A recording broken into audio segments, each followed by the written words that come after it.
Right, question 2. It says evaluate, work out the value of, in other words, 16 to the power of a quarter times 5 to the power of minus 2 times 36 to the power of 0. You must show your working. So if you had a calculator, and you wouldn't be allowed a calculator for this question, then you could just punch those in, but it doesn't show anything about whether you know the rules of powers. So 16 to the power of a quarter means the fourth root of 16, the number that times itself again gives you 16. And that's 2, because 2 times 2 times 2 times 2 is 16. 5 to the power of minus 2 means the same as 1 over 5 to the power of 2, which means the same as 1 over 5 times 5, or 1 over 25. And finally, 36 to the power of 0, anything to the power of 0 is 1. So you're left with 2 times 1 over 25 times 1, which you might as well forget about. Times 1 doesn't do anything. 2 times 1 over 25 is 2 over 25. And that's your final answer. Right, question 2b is an absolutely horrible one, because you've got fractions that you've got to break down and you've got a minus. So let's start by doing something with a minus. 64 to the power of minus 2/3 means the same as 1 over 64 to the power of plus 2/3. We can break the 2/3 down into a third times 2, so that's the same as 1 over 64 to the power of a third squared, because a third times 2 is 2/3, and when you have one power to another power, the rule is multiply the powers.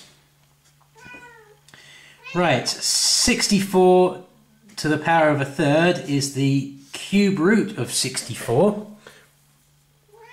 So that's 1 over the cube root of 64, and all of that squared. Move up here for space. The cube root of 64 is the number that times itself and times itself again gives you 64. That's 4, because 4 times 4 times 4 is 64. So you've got 1 over 4 squared. And 4 squared is 4 times 4, which is 16. So the whole thing comes to 1 over 16. Right, question 3. It says, write 27 to the power of minus 2/3 in the form 1 over n, where n is an integer. Well, we'll worry about n and integers and that last bit at the end. We'll just start by dealing with this as best we can. 27 to the power of 2/3 means 1 over 27 to the power of plus 2/3. And 27 to the power of 2/3 can be broken down into 27 to the power of a third to the power of 2. And power of third means cube root, so that's 1 over the cube root of 27, and then all of that was squared. Cube root of 27 is 3, because 3 times 3 times 3 makes 27, so that's 1 over 3 squared. Yeah. And I'll just go up here to finish that off. 1 over 3 squared is 1 over 9.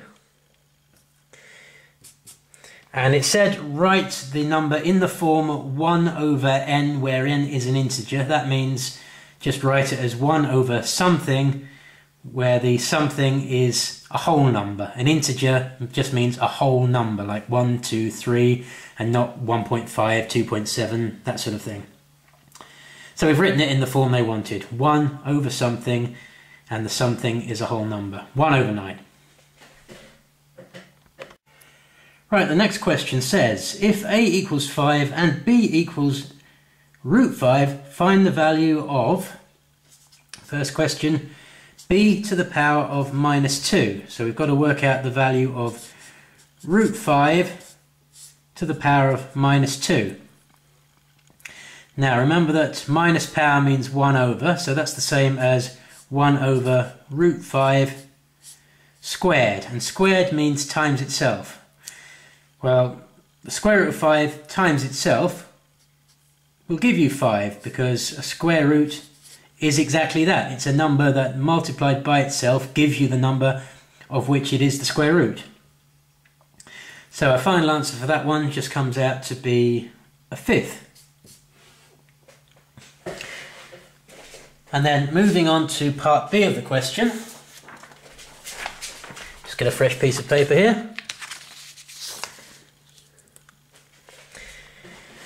So we had A was 5 and B was root 5. There we are. And it said work out the value for part B of B root 45 over A all to the power of a half. Well, let's put in the numbers then. B is root 5, so that's going to be root 5 times root 45 over A was 5, so over A over 5, and all of that to the power of a half. Root 5 times root 45, when you have one square root times another square root, it simplifies by just multiplying the two numbers into a single square root. So 5 times 45 is 225. So that comes to the square root of 225 over 5, all to the power of a half. So 225 is just from 5 times 45. Well, the square root of 225 is exactly 15, because 15 times 15 makes 225. So we're left with 15 over 5 there, and it's all of that to the power of a half. 15 divided by 5 is 3, so we're left with 3 to the power of a half, and 3 to the power of a half just means the square root of 3. So that's about as simple as we can make it. Final answer, square root of 3.